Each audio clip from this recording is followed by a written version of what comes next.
Well, greetings guys, and welcome to another in-session piece from myself, Dean Watson, and my little mate Henry the Hound. We find ourselves this time over at the very impressive SNR Fisheries in Oxfordshire, an absolutely stunning complex, and I've nested myself on B1, a big expanse of water, 30 plus acres, depths down to sort of 16 foot, and I've nested in the sort of left bottom hand corner of the lake itself. I got here quite late yesterday. As ever, you're fighting the light levels at this time of year. The days are very short. We're into sort of the back end of November now, and unfortunately, I got here a bit later than I wanted to. Lots and lots of traffic on the way down, but got here, got in the swim, got the bivvy and everything set up, and the rods all sorted, and only when I went back to the sort of car park then, I saw a sign that read that I have to be off on the Thursday at 9 AM in the morning, which literally is tomorrow morning. So we've got less than 24 hours to go at the moment. And yeah, if I'd have seen the sign earlier, I probably would have had a bit of a scout about for another venue. But by the time I seen the sign, I already introduced some bait and found some spots. So I thought we'll just plough on and we'll attack the session as we mean to go on. So got the marker out. Introduced a load of bait as well. This time of year we've got some crazy high pressure at the moment. I think it's like 10:37 at the moment, which is not ideal fishing. This weather front's been locked in for about 2.5 weeks now, so we have been sort of scratting for a bite here, there and everywhere around the UK, speaking to different mates who are out. But it has been sort of tough conditions trying to get amongst them. But I thought we'll go with the chop worm and maggot approach, which we did yesterday. So prepped a load of bait before I came out at home. I blended up a load of 15mm bug into like a dust almost there with a few bits and pieces and chopped. Introduced a bit of sweet corn as well to it. And then when I've got to the swim, I've just added in chop worm. And I will say, guys, if you're using chop worm, only introduce the chop worm or chop the actual worm just before you're about to cast it out. That's when it's got its maximum attraction, when you're releasing all those fresh amino acids into the water. That will give you your best chance of pulling those fish down onto the spots that you found. So yeah, fishing just straight out in front, sort of 16 wraps. Introduce probably a dozen spoms to 15, something like that, into an area, and I'm fishing 2 rods onto that area. Now, to be fair, I really felt I should have had a bite yesterday. I had quite a few liners an hour after I put the bait out, and I thought, you know, there's fish on the spot, and it sort of died a death, and it's been very quiet since, really. It's been very sort of no shows or any signs this morning when we've got up. The right hand rod, I've literally just got that fishing on a single to showing fish. If I see a commotion or see something show, I can sort of go in, sort of cast to it, I suppose. I am going to change that one in the next sort of hour or so. I'm going to put that on a solid bag. I did see a couple of shows to my right hand side, not far out, probably same sort of distance, 16, 17 wraps to my right hand side. So I'm going to put a solid bag on that rod on the right hand side very shortly. The other two, do you know what? I'm just going to sit on my hands. The bait went out yesterday. I topped it up sort of around sort of 9 PM. After I had those liners, I thought I'm just going to put a bit of bait over it again, chop some fresh worm, and it's been quiet ever since I put that bait out. So I'm just going to sit on my hands. I'm going to hopefully it pays off like it did at the boathouse, and by leaving the rods, we got our reward. The venue is sort of getting a bit busier now on the far side. There's a few more people turning up, so I'm hoping as they're sort of putting the leads in and putting the spoms out, it'll move the fish about again, and we'll get a visit off a shoal that might turn up on the spots later. But as for now, I'm going to sit tight. Sit tight on the left and middle rod. I'm going to redo the right hand rod in the next hour or so, and that's how we're going to play out the first sort of full day, if you like. Other than that, since the boathouse fisheries, we did get out to the awesome SNR Fishery up on the east coast. Sort of a 4-hour drive for me, but absolutely worth it. We found ourselves on the sandpit. We got there for a big filming project with the Fox team. It was great being out with all the boys and having a good catch up with them all, exchanging stories, lots of banter, and we landed a few fish for the cameras as well. I'll cut back to some of the footage there, but again, it was crazy high pressure then, guys, and but I did manage one, so I'll cut to that footage that I had at the sandpit lake. Have a look at this.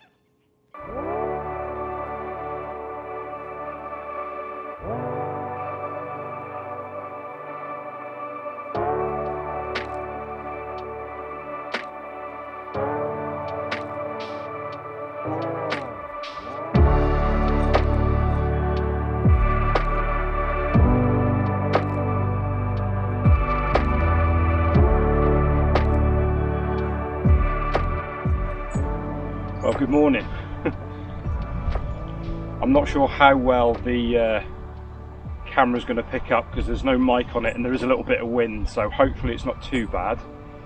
But we are playing a Westmoor carp, or SNR Fishery carp, should I say.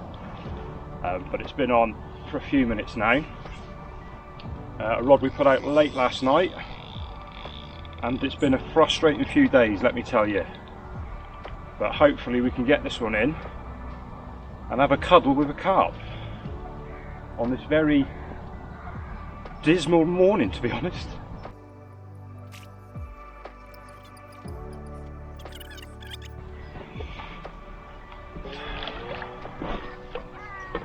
Sunshine, come here. You get some. Oh, well, here we are, guys. A lovely SNR Fishery mirror at 1910 it went.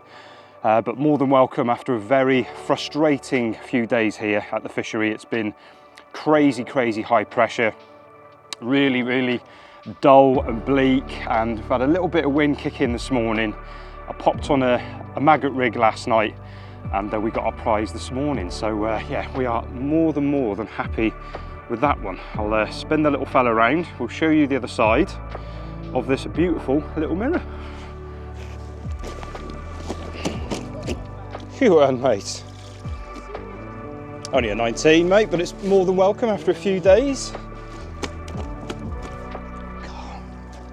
Calm yourself, son. So there we are, guys. The other side of this lovely little mirror, but he's more than welcome. Trust me, it's been honestly a painful few days here at Westmoor, but things are looking up. If this is a sign of things to come, hopefully some of the other boys can get amongst them. But we'll put this one back and then I'll run you through the rig that we used to catch this little critter. But yeah, happy with him. Mwah, thank you very much.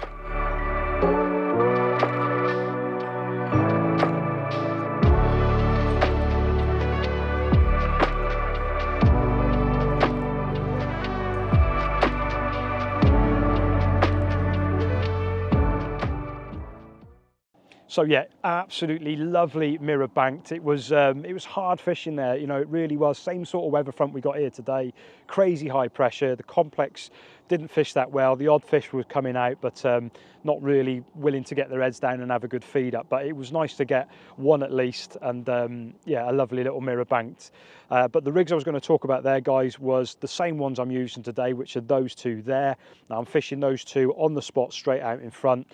Each rod is about a rod length apart from each other, and they're literally little bug dumbbell wafters, and I'm just tipping them off with about 7 or 8 red maggots, fishing on the Fluoro D rig there. Nice simple rig. It's a lovely clean area out there, so I know that rig's presented right. Like I say, and that's what we caught that little mirror on, so the confidence is there for that rig and that presentation, so I'm hoping they do the same today.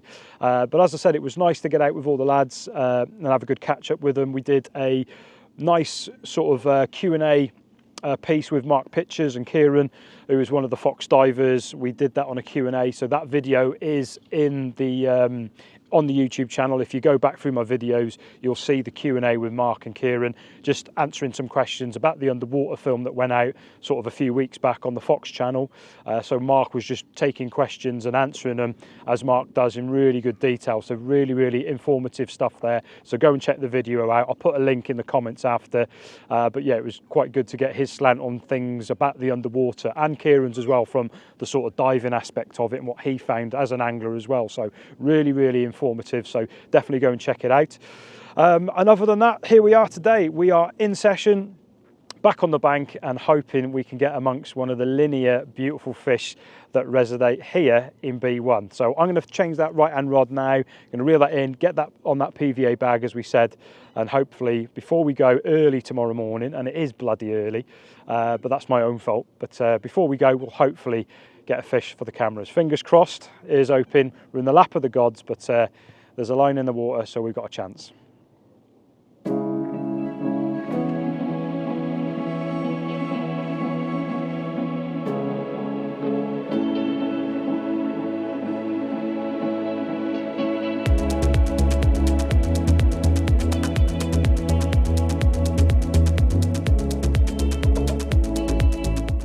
The rest of the session played out as it started, with motionless bobbins. Unfortunately, when you're fishing 35 acres of water and only 5 anglers on that night, the fish had plenty of areas to move into where they weren't having leads thrown at them, and I think that's exactly what they did. It was a blank, and it was one of them, and it was pack and parcel of what we do. But we dusted ourselves down, headed for home, and I found myself heading out a few days later to an old syndicate of mine. It looked like the UK had a load of snow, with most areas reporting a good snowfall. We had about 3 to 4 inches where I was heading to fish, and I found myself casting out into the darkness. More snow fell later that night in the early hours, and it was one of those sessions where I was completely and utterly battered by the bream. I think I had 5 bream that night. Not ideal when you're standing there at 1 AM in the morning playing breaming.